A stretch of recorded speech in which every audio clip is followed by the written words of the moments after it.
Thank you so much for being here with us, Steve. I know you have a deep passion for history. Can you tell us the history behind the Hayes House? Well, William Hayes was the grandson of Daniel Boone. This is not too far, probably less than a mile from the Boone home in which Daniel died, spent his last years. It was built shortly after that home, and just a very interesting structure architecturally and historically. Not too far from here is Phemisage Creek.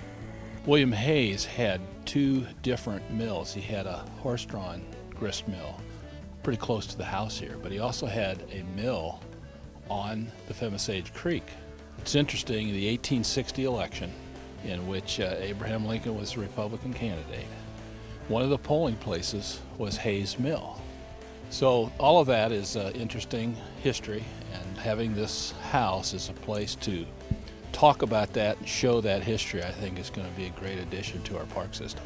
Steve, what does it take to restore a home like this? Well, in the case of this home, for decades, this was a summer home for some people who actually lived in St. Louis County. And they made several changes to it. They had a dormer window placed on the back roof, which we had to remove. There were several changes made to stairways. There were additional doors put in and other doors taken out. We've, of course, had to refinish the floors, and we basically had to put it back the way it was to the original intent of the floor plan. Well, crews continue to restore the historic Hayes House. When it's open, it's going to be another one of our many historical places to visit.